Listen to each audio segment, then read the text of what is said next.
क्वारेन्टाइनमा कोरोनाले मृत्यु भयो, किन ढाकछोप गर्नु पर्यो भनेर। मान्छे मरिसके ढाकछोप गरेर बाँच्ने होइन, ढाकछोप गर्नुपर्ने कारण पनि छैन। अब्राहम लिङ्कनले त्यही कुरा भनेका छन्, democracy by the people, for the people, of the people.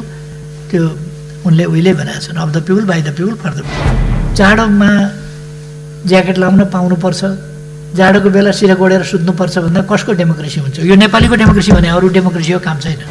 अरूले उकासेको भन्ने जस्ता शब्दहरू प्रयोग गर्छ भने त्यो नेपाली राष्ट्रियतामाथिको अन्डरमाइन गरिएको कुरा हो, अवमूल्यन गरिएको कुरा हो, हेपिएको कुरा हो।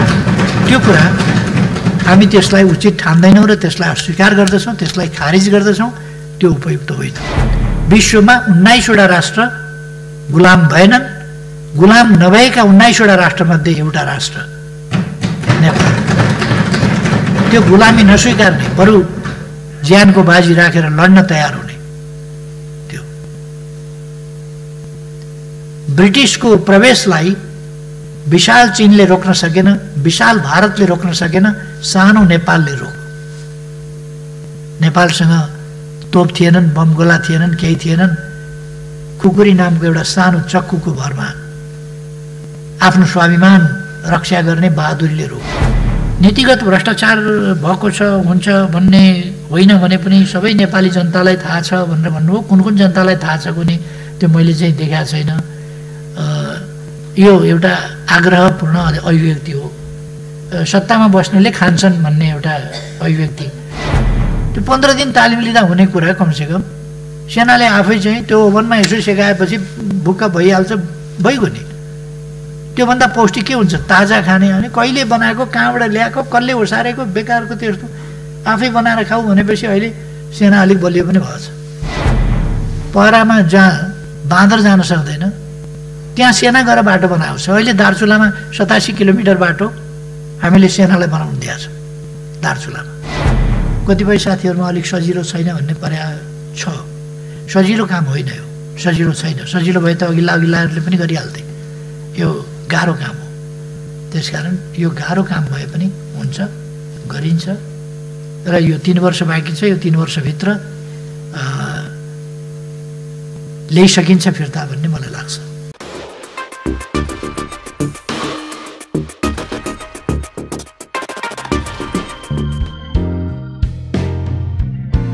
माननीय सदस्यहरू, अब म सम्माननीय प्रधानमन्त्री केपी शर्मा ओलीले दिनुभएको जवाबका सम्बन्धमा स्पष्टीकरण माग गर्न चाहनुहुने माननीय सदस्यहरूलाई समय दिन्छु। उल्लेखित नेपाल सरकारको नीति तथा कार्यक्रममाथिको छलफलमा भाग लिनुभएका माननीय सदस्यहरूले मात्र स्पष्टीकरण माग गर्न सक्नुहुने बेहोरा जानकारी गराउँदछु। माननीय सदस्यहरू, स्पष्टीकरण माग गर्न चाहनुहुने माननीय सदस्यहरूले आफ्नो नाम अध्यक्षको डाँडासँगै बसेका सचिवालयका कर्मचारीहरूलाई उपलब्ध गराइदिनु हुन अनुरोध गर्दछु। स्पष्टीकरण माग गर्न चाहनुहुने प्रत्येक माननीय सदस्यलाई 1 मिनेटको समय निर्धारण गरेको छु। माननीय अनिता देवकोटा।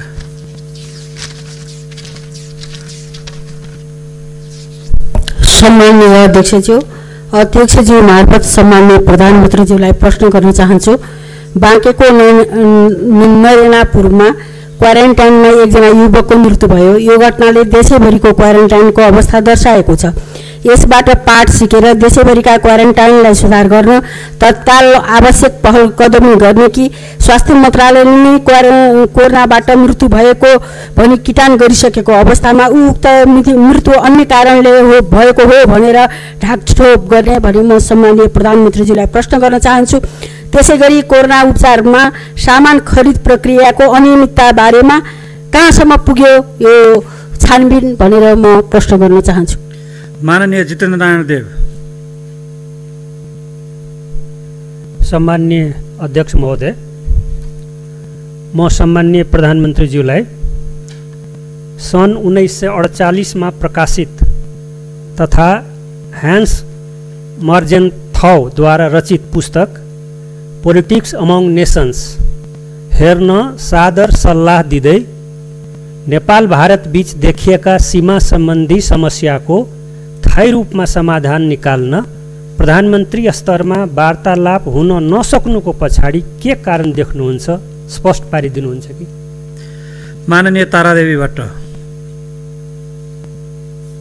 सम्माननीय अध्यक्ष महोदय, सम्माननीय प्रधानमन्त्री ज्यूलाई मेरो प्रश्न छ कि सीमामा हाम्रा हजारौं नेपालीहरू अल्पत्र परेका छन्। पारीतर्फ भारतले व्यवस्था गर्ने भनिएको थियो, तर उनीहरूमाथि दुर्व्यवहार भइरहेको छ। नेपाल सरकारले त्यता ध्यान दिन सकेको छैन र उनीहरूको वैज्ञानिक तवरले व्यवस्थापन गर्न सरकार कहिले बिउजिन्छ? अर्को मेरो जिज्ञासा सीमा व्यवस्थापन बारे छ। लिपियाधुराले लिपुलेप मात्रै होइन, देशभरि सीमा अतिक्रमण भइरहेका छन्।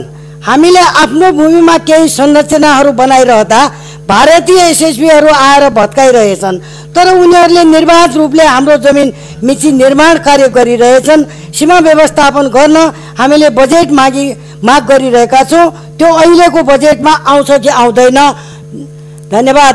धन्यवाद। माननीय प्रकाश पन्थ। सम्माननीय अध्यक्ष महोदय मार्फत सम्मानित प्रधानमन्त्रीज्यूलाई मेरो सिधा प्रश्न छ। मित्र राष्ट्र पाकिस्तानका तत्कालीन राष्ट्रपति अयुब खानको निर्देशित प्रजातन्त्र, त्यसैगरी राजा महेन्द्रको पञ्चायती प्रजातन्त्र र नेपालको अहिलेको संविधानले चिन्दै नचिनेको यो सरकारले ल्याएको परिपूर्ण लोकतन्त्र कम्प्रिहेन्सिभ डेमोक्रेसी बीचको सादृश्यता के हो? यसैगरी मौलिक हक कार्यान्वयन भएका छैनन्। आधारमा मौलिक हकका विधेयकहरू आयो भने पनि अहिलेसम्म न्यायहरू आउन सकेका छैनन् र सडक बालबालिकाहरू सडक मुक्त मानवमुक्त भनिए पनि सडकबाट केही बालबालिकाहरू र केही ज्येष्ठ नागरिकहरूलाई आश्रममा लगेर छोडिए पनि अरू बाँकीको जीवन स्तर कष्टकर छ। माग्न नपरे पछि खान नपर्ने हुन्न होला, स्पष्ट भन्न चाहन्छु। धन्यवाद। माननीय रमेशचन्द्र रायमाझी। सम्मान्य अध्यक्षज्यू मार्फत प्रधानमन्त्रीज्यूलाई प्रश्न राख्न चाहन्छु। दार्चुला लिपुले सडक निर्माण सम्बन्धमा भारतीय सेना प्रमुखले एउटा सेमिनारको दौरानमा नेपालले अरू कसैको उक्साहटमा आन्दोलन गरिरहेको छ भन्ने अभिव्यक्ति आयो। भारतीय सेना प्रमुखले यस्तो प्रकारको अभिव्यक्ति आउँदा पनि नेपालका प्रधान सेनापति वा नेपाल सरकार के हेरेर बसिरहेको छ? राष्ट्रिय सुरक्षा सेनाको प्रथम दायित्व हो, तर राष्ट्रिय सीमा सुरक्षामा सेनाले केही गरेन, ठेक्कापट्टा व्यापारमा लाग्यो भनेर नेपाली सेनामाथि मिडिया, सामाजिक सञ्जाल र ट्विटरहरूमा यस्ता कुराहरू आइरहेका छन्। आम नागरिकले र वा राजनीतिक दलका नेताहरूले पनि आरोप लगाइरहेका छन्। यो के हो? र एकतिर देशको सार्वभौमसत्ता खतरामा परेको छ भने अर्कोतिर कोभिड-19 को विरुद्धको लडाइँमा पनि सेनाको प्रभावकारी प्रयोग हुन नसकेको देखिन्छ। औषधि खरिदको लागि प्राप्त गरेको जिम्मेवारी पनि समयमा पुरा गर्न नसकेको देखिन्छ। धन्यवाद। माननीय मृगेन्द्र कुमार सिंह यादव। महोदय मार्फत सामान्य प्रधानमन्त्रीजीलाई केही प्रश्न राख्न चाहन्छु। आश्विन 3 गते कालो दिवस मनाउनेहरूले पनि दीपावली मनाउने गरी संविधान संशोधन गर्नुहुन्छ कि? रामराजा प्रसाद सिंह स्वास्थ्य विज्ञान प्रतिष्ठानको काम यसपालि पनि सुरु हुन्छ कि हुँदैन? लाल आयोगको प्रतिवेदन सार्वजनिक गर्न सरकार किन उदासीन छ?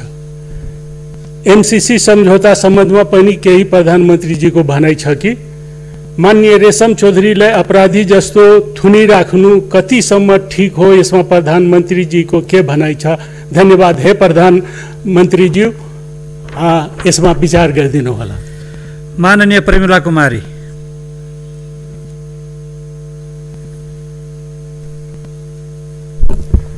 सम्मान्य अध्यक्ष महोदय, सम्मान्य प्रधानमन्त्रीज्यूसँग मेरो केही जिज्ञासाहरू छन्। प्रदेश नम्बर 2 मा वर्षायाममा बाढीको प्रकोपले ठुलो धनजनको क्षति हुन्छ। 2077-78 को नीति तथा कार्यक्रममा यस्तो दुःखद परिस्थिति आउन नदिन कुनै ठोस आधार देखिएको छैन। यस सम्बन्धमा सम्मान्य प्रधानमन्त्रीज्यूको धारणा जान्न चाहन्छु। अर्को जिज्ञासा, मन्त्री परिषदले गरेको नीतिगत निर्णयमा पनि भ्रष्टाचार हुन्छ भन्ने कुरा जति लुकाए पनि हरेक नेपाली नागरिकलाई थाहा छ। यस्तो अवस्थामा मन्त्री परिषदले गरेको निर्णयलाई अभिलम्ब अख्तियारले किन छानबिन अथवा अनुसन्धान गर्न पाउँदैन? नेपाली जनताले जान्न चाहन्छन्। कोभिड-19 रोकथाममा खटिएका स्वास्थ्यकर्मीहरूलाई भत्ता, जीवन बिमा लगायतका अन्य सुविधा सम्बन्धमा सरकारले घोषणा गरे पनि नीति तथा कार्यक्रमले केही बोलेको छैन। माननीय कोमल ओली। सम्मान्य अध्यक्ष महोदय, लिम्पियाधुरा लिपुलेक कालापानी सहित छुटेको भूमि समेत समेटेर नेपालको नयाँ नक्सा जारी गरेकोमा नेपाल सरकारको यो ऐतिहासिक निर्णयप्रति अध्यक्षज्यू मार्फत सम्माननीय प्रधानमन्त्रीज्यूप्रति हार्दिक आभार प्रकट गर्दछु। नक्सामा जारी भूभाग फिर्ता ल्याउन सम्बन्धित पक्षहरूसँग उपयुक्त वार्ताद्वारा जनतालाई विश्वास दिलाउन अध्यक्ष महोदय मार्फत सम्माननीय प्रधानमन्त्रीज्यूलाई हार्दिक अनुरोध गर्दछु। समग्र राष्ट्र र आम देशभक्त नेपाली नागरिकहरू यो लक्ष्य प्राप्तिको महान कार्यमा प्रधानमन्त्रीको साथमा हुनेछौँ। नेपाली भूमि फिर्ता ल्याउन सफलता मिलोस्। धन्यवाद। माननीय सदस्यहरू, अब सम्माननीय प्रधानमन्त्री केपी शर्मा ओलीलाई माननीय सदस्यहरूले उठाउनु भएका जिज्ञासाका सम्बन्धमा स्पष्ट पार्न समय उपलब्ध गराउँछु। सम्माननीय अध्यक्ष महोदय,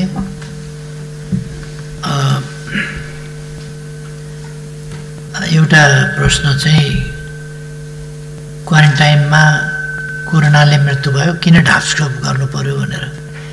मान्छे मरिसके ढाकछोप गरेर बाँच्ने होइन, ढाकछोप गर्नुपर्ने कारण पनि छैन। मैले भनेको कति मात्रै हो भने कोरोना लागेपछि मृत्यु भएको मान्छेलाई अरू जेसुकै रोगले मरेको भए पनि कोरोना लागेकोलाई कोरोनाबाटै मरेको भनिन्छ। त्यसकारण उनको मृत्यु कोरोनाबाटै भएको भनेर हामीले मान्नुपर्ने अवस्था छ, किनभने विश्व स्वास्थ्य सङ्गठनले त्यसै गर्नु भन्छ। त्यसकारण कोरोनाबाटै मरेको भनेर त हामीले फाइनल्ली भन्नै पर्छ, मान्नै पर्छ। मैले त्यही भने। अब मान्छे मरेकै होइन भन्न पनि भने होइन। यसमा ढाकछोप भएको कहाँ कताबाट थाहा पाउनु हो? त्यो ढाकछोप त गरेकै छैन, मान्छे त मरेकै हो। डिसेम्बर 31मा विश्वमा कोरोना देखा पर्यो। हाम्रोमा कति तारिखमा त्यो भयो भने 23 जनवरीमा हाम्रोमा देखा पर्यो। 4 महिना भयो हाम्रोमा देखा परेको। 4 महिनाको बिचमा यो विश्वले पनि अनुमान गरेका थिएन, हामीले पनि अनुमान गरेका थिएन। त्यस स्थितिमा हाम्रो एकदम तयारी थियो, राम्रो थियो। कोरोना आउँदाखेरि हामी तयारी साथ मुकाबला गर्न बसेका थियौँ भन्ने होइन। तर हामीले कति चाहिँ गरेका थियौँ भने एकजनामा क्वारेन्टाइन एकजनामा बिमार देखिँदा हजारौँ मान्छे क्वारेन्टाइनमा राख्न मिल्ने गरी 10,000 राख्न मिल्ने गरी क्वारेन्टाइन स्थापना गऱ्यौँ। त्यसको सम्भावनालाई हेरेर हो प्रिकसन अपनाएको। पहिलो बिमारी आउँदा हाम्रोमा यो 23 जनवरीमा एकजना विद्यार्थीमा देखिँदा त्यो टेस्ट गर्न हामीले हङकङ पठाउनु परेको थियो। हामीसँग टेस्ट पनि गर्ने अवस्था थियो। त्यस ठाउँबाट आज दैनिक अनेकौँ हजार हामी टेस्ट गर्छौँ र आजको स्थिति भनेको हामीले पहिलो टेस्ट गर्दा 4 महिना अगाडि, ठिक है 4 महिना भएछ, 4 महिना अगाडि हङकङ पठाउनु परेको थियो। आज हामीले पिसिआर टेस्ट 32,000 को गरेका छौँ र आरडिटी टेस्ट 69,560 को गरेका छौँ। यसरी 1,02,083 जनाको हामीले टेस्ट गरेका छौँ। यो छोटो समयमा हामीसँग किट्स पनि थिएन, टेस्ट गर्ने सामग्री नै थिएन। त्यस ठाउँबाट हामीले यहाँ पुर्याएका छौँ। अहिले हामीसँग साधारणतया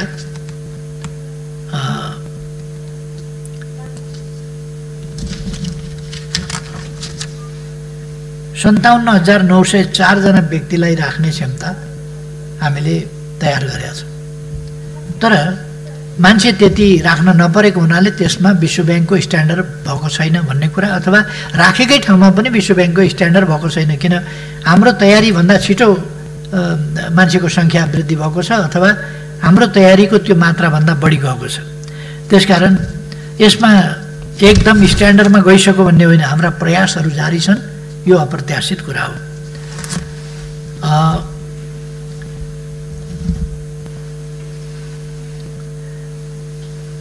मान्यजीलाई मैले सोध्नु पर्यो कुन किताब पढ्ने सल्लाह दिनु हो भन्नु हो। कसले लेख्या?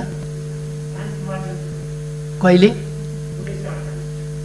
1948। संयुक्त राष्ट्रसङ्घ बडापत्रका सुझावहरू त्यसका प्रस्तावनाहरू काफी छन् जस्तो लाग्छ मलाई। अब त्यसलाई कार्यान्वयन गर्ने सम्बन्धमा उनले सुझावहरू दिएका होलान्, आफ्नो अनुभवहरू बताएका होलान्। संयोगले मान्यजीले त्यो किताब पढ्नुभएको रहेछ, बहुत राम्रो भयो। मैले त्यो किताब पढेको छैन, पाएँ भने पढौँला। एउटा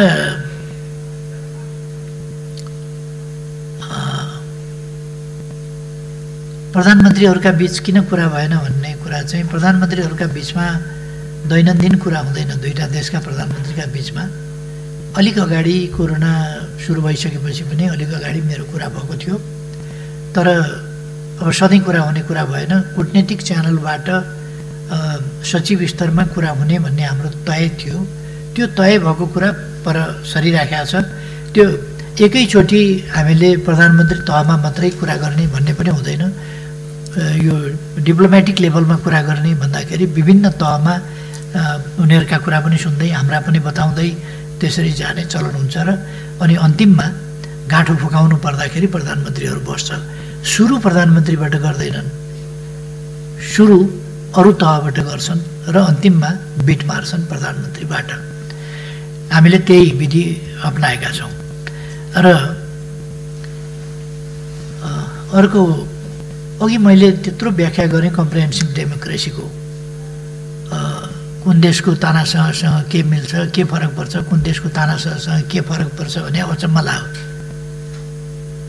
यो कम्प्रिहेन्सिभ डेमोक्रेसी, जनताको डेमोक्रेसी, जनताका लागिको डेमोक्रेसी, समाजवाद उन्मुख डेमोक्रेसी, जनताद्वारा जनताका लागि जनताको लोकतन्त्र भन्दा हामीले भन्दा अचम्म लाग्ने त्यही कुरा अब्राहम लिङ्कनले भन्दाखेरि चाहिँ गुरुमन्त्र हुने। अब्राहम लिङ्कनले त्यही कुरा भनेका छन्, democracy by the people, for the people, of the people. त्यो उनले उहिले भनेका छन्, of the people, by the people, for the people.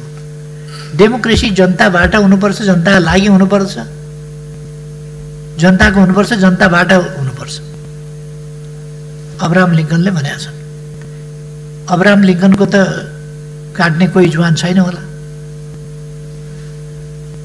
अनि त्यस कुरालाई हामीले व्याख्या गरेर विस्तृत गरेर आजको, मैले अघि नै भने, आजसम्म मानव जातिले प्राप्त गरेका विभिन्न प्रणालीहरू, व्यवस्थाहरू, तिनको स्थापना, तिनको कार्यान्वयन, त्यस क्रममा देखिएका राम्रा नराम्रा पक्षहरूमध्ये राम्रा पक्षहरूलाई विकसित गरेर हामीले एउटा अवधारणा, समाजवाद उन्मुख अवधारणा, खालि पोलिटिकल डेमोक्रेसी मात्रै होइन, यो राजनीतिक स्वतन्त्रताको मात्रै कुरा होइन, यो जनताका जीवनका हरेक पक्षसँग सम्बन्धित भएको डेमोक्रेसी भन्दा हामीलाई टाउको किन दुख्ने?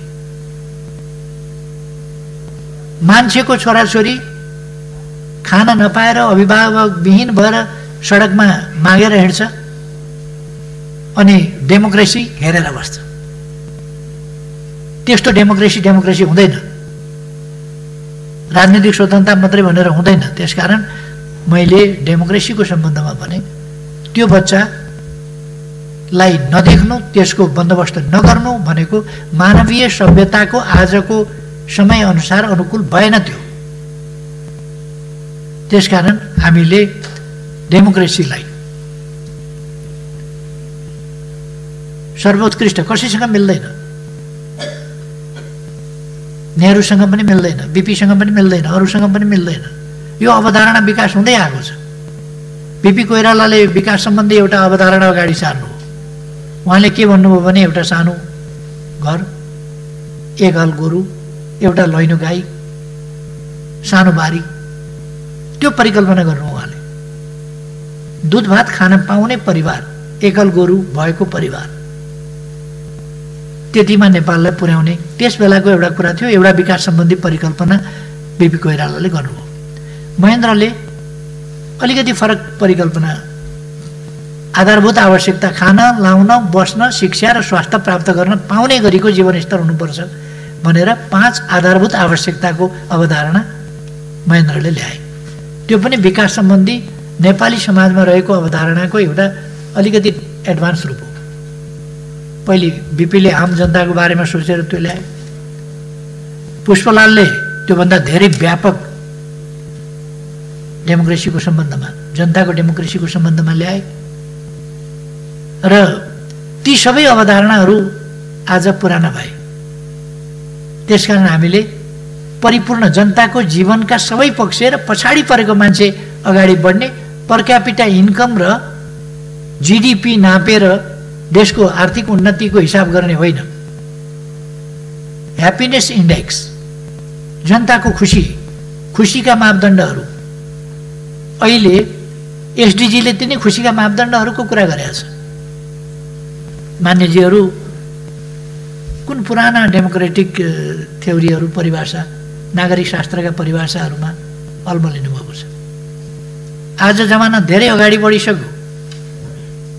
अबको जमाना भनेको एसडीजी गोल हेर्नुहोस् न, हामीले भनेका मान्यताहरू के हुन् भन्दा एसडीजीले जे भनेको छ, सस्टेनेबल डेभलपमेन्ट गोलले जे भनेको छ, कमसेकम त्यस बाटो भएर अगाडि बढ्नुपर्छ भन्ने कुरा हो। शिक्षा, स्वास्थ्य, खानेपानी आदि लगायत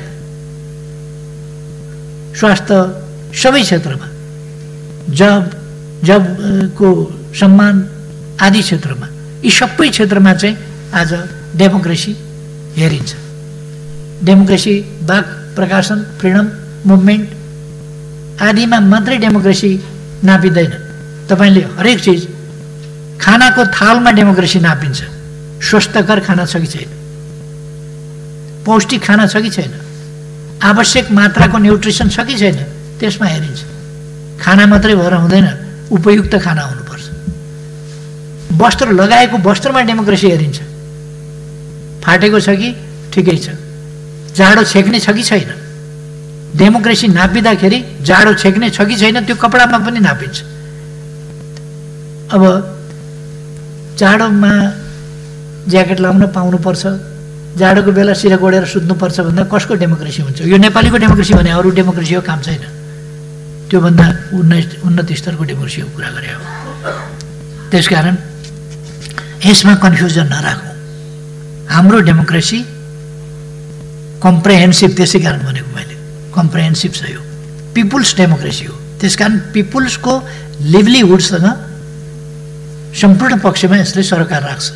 सामाजिक न्याय र समानतासहित राष्ट्रिय उत्पादन वा उपलब्धि वा आम्दानी त्यसको समुचित हिस्सा उसले प्राप्त गर्नुपर्छ। त्यो न्यायसहितको हक अधिकारदेखि लिएर सुरक्षा र सम्मानको जिन्दगी। अब यसमा बोल्न पाए पुगिहाल्यो भनेर अरू अधिकार किन चाहियो भनेर यो सबै अधिकार जनतालाई दिने कुरा कसरी हुन्छ भनेर किन हामी वर्गले नै किन भड्किने? भड्किनै पर्दैन। यो जनताको सरकार हो। त्यसकारण यसले सडक बालबालिकालाई आवासमा पुर्याउँछ, घाँसमा पुर्याउँछ, बाँसमा पुर्याउँछ, शिक्षालयमा पुर्याउँछ। हो यो डेमोक्रेसी त्यो हो। जनताको डेमोक्रेसी, जनताको सरकार भने त्यो हो। त्यो हेरिन्छ।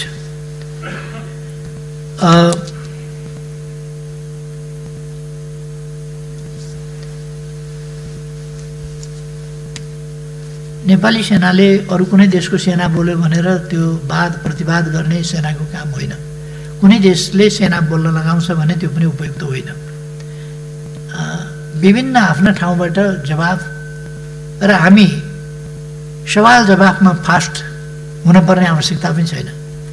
हामी हाम्रा काममा, हाम्रा उद्देश्यमा सुदृढ छौँ र हामीलाई कसैले यदि अरूले उकासेको भन्ने जस्ता शब्दहरू प्रयोग गर्छ भने त्यो नेपाली राष्ट्रियतामाथिको अन्डरमाइन गरिएको कुरा हो, अवमूल्यन गरिएको कुरा हो, हेपिएको कुरा हो। त्यो कुरा हामी त्यसलाई उचित ठान्दैनौँ र त्यसलाई अस्वीकार गर्दछौँ, त्यसलाई खारिज गर्दछौँ। त्यो उपयुक्त होइन। एउटा राष्ट्रलाई र जुन राष्ट्र विश्वलाई थाहा छ, विश्वमा 19वटा राष्ट्र गुलाम भएनन्, गुलाम नभएका 19वटा राष्ट्रमध्ये एउटा राष्ट्र नेपाल। त्यो गुलामी नस्वीकार्ने, बरु ज्यानको बाजी राखेर लड्न तयार हुने। त्यो ब्रिटिसको प्रवेशलाई विशाल चीनले रोक्न सकेन, विशाल भारतले रोक्न सकेन, सानो नेपालले रोक्यो। नेपालसँग तोप थिएनन्, बम गोला थिएनन्, केही थिएनन्। खुकुरी नामको एउटा सानो चक्कुको भरमा आफ्नो स्वाभिमान रक्षा गर्ने बहादुरीले रोक्यो। त्यस्तो देशलाई अर्काको उक्साहटमा अर्काले भनेर अपमान गर्नु भनेको इतिहास नबुझ्नु, अर्काको गौरवमाथि हमला बोल्नु, गौरव नचिन्नु, त्यस कुरालाई हामी सहँदैनौँ। संविधान जारी हुँदाखेरि कसैले कालो दिवस भनेको थियो भने भुल त्रुटि हो, त्यस्तो भन्नु हुँदैन थियो। तपाईँ हामीले नै गरेको भए पनि त्यो गलत काम हो। यत्रो लामो सङ्घर्षपछि हामीले प्राप्त गरेका उपलब्धि र हामीले ल्याएको संविधान, त्यति बेलाको नाकाबन्दी गलत हो, त्यति बेला त्यो कालो दिवस भन्नु गलत हो, अहिले पनि कालो दिवस भन्नु आदि गलत हो। यो संविधान चाहिँ लोकतान्त्रिक संविधान हो, ठुलो बलिदान र सङ्घर्षबाट प्राप्त हो। त्यसकारण कसैले बेठिक बुझ्यो र अर्घेलाई गर्यो भने त्यसको पछाडि त मुलुक कुद्न सक्दैन। त्यसकारण संविधान संशोधन हुन्छ, असंशोधनीय दस्तावेज होइन, तर औचित्य र आवश्यकताको आधारमा हुन्छ। यत्तिकै संविधान संशोधन भन्ने कुरा हुँदैन। संविधान संशोधन यसपल्ट गर्न परेको हाम्रो भूभाग जो मिचिएको थियो त्यसलाई पनि फिर्ता गरेर हामीले नक्सा पारित गरेका छौँ। त्यो नक्सा हाम्रो लोगोमा हुनु पर्यो, हाम्रो पुस्तकमा हुनु पर्यो, हामीले केटाकेटीलाई पढाउने कुरामा हुनु पर्यो। त्यसका लागि संविधानले त्यो नक्सा, देशको नक्सा चिन्नु पर्यो र त्यसबाट निर्देशित हुनु पर्यो, त्यससँग आबद्ध हुनु पर्यो। यसर्थ संविधान संशोधन यस प्रयोजनका लागि यसपल्ट ल्याउने हो। अरू कुराहरू यसमा मिसाइँदैन।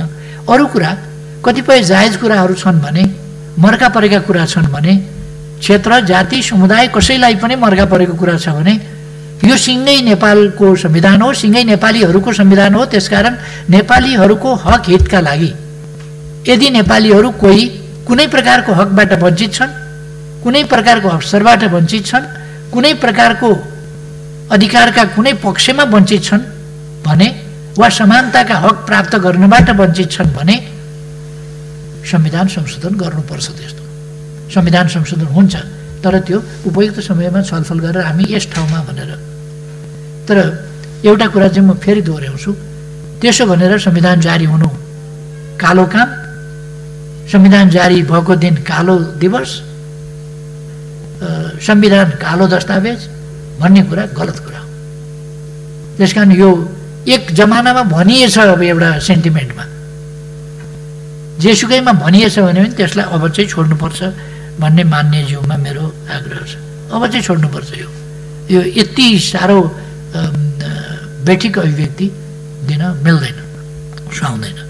रामराजा प्रसाद सिंह हस्पिटलको कुरा जुन छ, मेडिकल कलेजको, त्यो मैले नै क्याबिनेटबाट सुरु गराएको हुँ। अहिले अब नयाँ मेडिकल कलेज सुरु गर्नका लागि हामीलाई कति पैसा पुग्छ, हामी कोभिड-19 विरुद्ध लडिरहेका छौँ। तर म एस्योर के गर्न चाहन्छु भने रामराजा प्रसाद सिंह मेडिकल कलेज स्थापना गर्ने हो, बनाउने हो र त्यो हामी छिटै शुभारम्भ गर्छौँ त्यसको। त्यसकारण त्यसमा ढुकाउनु भए हुन्छ।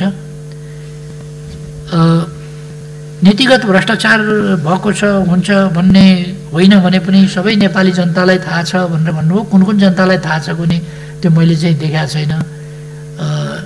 यो एउटा आग्रहपूर्ण अभिव्यक्ति हो। सत्तामा बस्नेले खान्छन् भन्ने एउटा अभिव्यक्ति।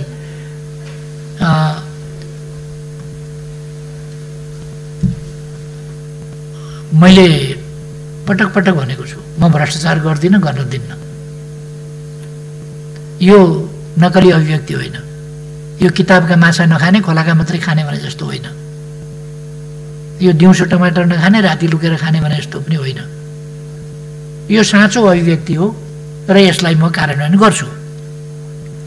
त्यसकारण अहिले नीतिगत भ्रष्टाचार हुँदैन, नीतिगत भ्रष्टाचार पनि गर्न दिन्न कहीँ। अर्को, मेरो आफैसँग भएको सम्पत्ति मैले दान गरिसकेको छु राज्यलाई, केही पनि मसँग छैन। यही मन्त्री भएकोले जे आउँछ त्यति मात्रै हो, त्यो गएका दिन फेरि सिद्धियो, 1 वर्षपछि वृद्ध भत्ता आउँछ। त्यो बाहेक जसको सम्पत्ति छैन 1 वर्षपछि मेरो वृद्ध भत्ता आउँदैछ, त्यति हो। त्यो चाहिँ बुद्धि पुर्याइएछ समय पनि र ढुक्कै छ। अरू जसको सम्पत्ति छैन, भएको सम्पत्ति दान गरेको छ, उसले के भ्रष्टाचार गर्छ, किन गर्छ, कसका लागि गर्छ?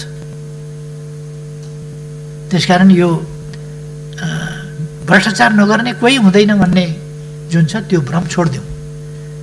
यो देशमा भ्रष्टाचार नगर्ने धेरै मान्छे छन्, थुप्रै मान्छे छन्, गर्दैनन्। र मलाई विश्वास छ यहाँ भएका कोही पनि भ्रष्टाचार गर्नुपर्छ भन्ने मान्यता राख्नुहुन्न होला। राख्छ कसैले?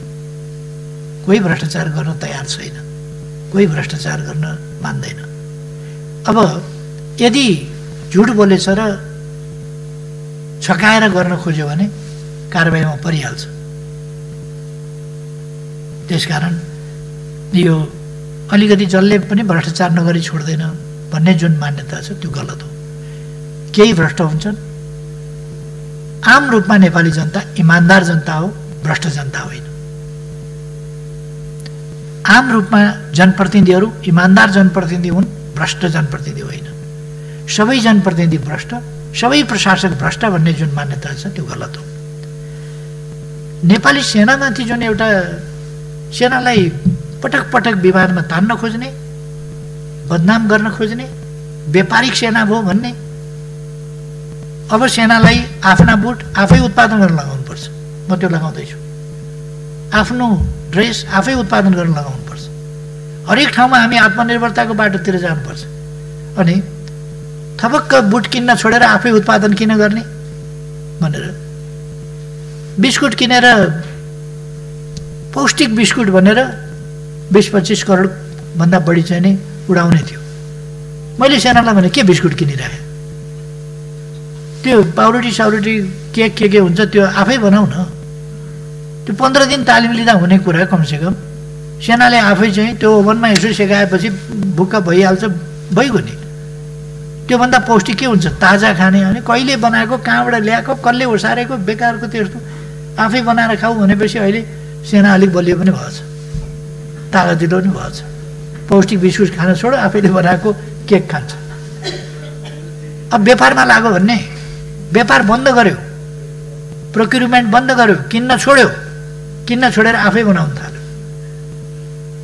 त्यसकारण अब बुट आफै बनाउने, जुत्ता आफै बनाउने, कपडा आफै बनाउने, सधैँ त काम हुँदैन। अहिले कोरोना छ र अलिक बढी काम भएको छ, ब्यारेकमा अलिक बसिया हुन्छ, त्यस बेला थुप्रै काम गर्न सक्छ। फ्याक्ट्रीमा काम, आफ्नो काम आफूले गर्न किन नहुने? आफ्ना लागिको उत्पादन किन गर्न नहुने? अरूले स्यालेरी जोड्छ, उसले स्यालेरी जोड्दैन, उत्पादन गर्छ। त्यसकारण व्यापारमा लाग्यो, के लाग्यो, कसो लाग्यो, हिजोको कुरा हो त्यो। प्रोक्युरमेन्टका खुब उहरू चल्थे, अहिले सेनामा त्यस्तो छैन। मैले त्यो आफै पनि त्यसलाई राम्ररी हेरेको छु। त्यसकारण नेपाली सेना व्यापारमा लाग्यो, यहाँ भयो त्यहाँ भयो, र जसरी पनि नेपाली सेनालाई बदनाम गर्ने, यो राष्ट्रलाई कमजोर पार्नका लागि राष्ट्रको ताकतमध्ये सेना पनि एउटा ताकत हो।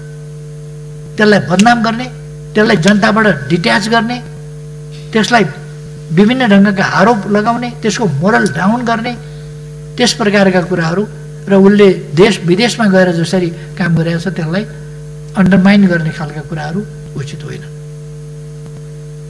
हरेक ठाउँमा जहाँ प्राकृतिक विपत्ति पर्छ, बाढी आयो भने आफू बगेर जनता बचाउँछ। आग लागि भयो भने त्यहाँ रामेछापमा 11 कि 12 जना जलेर मरे, अरूलाई बचाउन जाँदा। प्राकृतिक विपत्ति पर्यो भने सेना अग्रसर हुन्छ।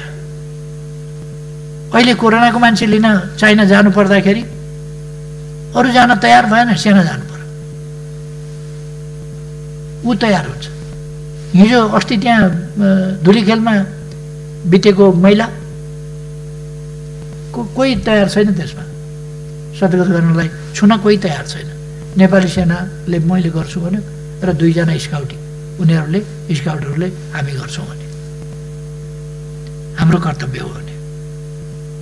त्यसकारण तालिम प्राप्त मान्छेहरू अप्ठ्यारो असहज अवस्थामा खोलामा हाम फाल्नु पर्यो भने अरूले हाम फाल्दैन, सेनाले हाम फाल्छ, सशस्त्र प्रहरीले हाम फाल्छ, प्रहरीले हाम फाल्छ। आगो लागिराखेको ठाउँमा पहिले निभाउन तिनीहरू पुग्छ, मान्छे बगाइराखेको ठाउँमा गएर समातेर तिनीहरूले निकाल्छ। टोर्नेडो हुँदाखेरि तुरन्त घर बनाएर 879वटा घर तुरन्त बनाएर सुम्पियो सेनाले, अरूले भइ सक्दैन थियो। मैले हेरेको छु 300 सिटको एउटा सभागृह अस्थायी यहाँ बनाउने भनेको 2 वर्ष भयो। जग्गा हालेको छ कि छैन कुनै, कति जग्गा हालेको छ त्यो थाहा छैन। 2 वर्ष भयो सरकारी काम। लुम्बिनीमा मैले बुद्ध जन्मदिनका दिन 1 वर्ष गएको उडाइदियो। त्यसपछि परारको साल म प्रधानमन्त्री हुने बित्तिकै ल यसपल्ट उडाउँछ फेरि त्रिपाल, फेरि जस्ता हो तस्तै। त्यसकारण 3000 क्षमताको एउटा चाहिँ अस्थायी बनाइहाल भनेर मैले बनाउन लाएँ। सेनाले 37 दिनमा बनायो, 2-4 वर्ष 10 वर्ष चल्छ। अब अर्को ठुलो चाहिँ सभाहाल तयार भइसक्यो, ध्यान केन्द्र तयार भइसक्यो। अब यस वर्षबाट हामी त्यसलाई तयार गर्छौँ। पुरानो पनि छँदैछ हामीसँग, तर 37 दिनमा बनेको। हामीले यहाँ पनि त्यस्तै अस्थायी बनाउन खोजेको, त्यो 37 दिनमा तयार हुन्थ्यो सेनालाई दिने हो भने। सेनालाई दिन नमानेर अनि बनाउन खोज्दाखेरि 2 वर्षमा केही पनि भनेको छैन। त्यो अस्थायी हो बनाउन खोज्या, स्थायी होइन। स्थायी त हामी सानो टिमीमा 5000 को बनाउँदैछौँ, त्यो त सुरु नै भएको छैन, पुरै सिद्धि। जब 2 वर्षमा हुने काम 2 वर्षमा सुरु नै हुँदैन। 37 दिनमा बढीमा 1.5 महिनामा हुने काम 2 वर्षमा जग हालिन्छ बल्ल। त्यसो भएर कतिपय छिटो गर्ने काम, पहरामा जहाँ बाँदर जान सक्दैन त्यहाँ सेना गएर बाटो बनाएको छ। अहिले दार्चुलामा 87 किलोमिटर बाटो हामीले सेनालाई बनाउनु दिएको छ दार्चुलामा। किनभने यस्तो चट्टानी फहरो छ जहाँ अरू कोही जानै सक्दैन, सेनाले मात्रै हुने। डोरी बाँधेर, कम्मरमा डोरी बाँधेर त्यो कतिपय डुबेर मर्छ, कतिपय लडेर मर्छ, कतिपय के भएर मर्छ, ज्यान जोखिममा राखेर राष्ट्र निर्माणको काममा लाग्छ। अब बेठिक काम गर्यो भने पो त्यसको आलोचना गर्नुपर्छ।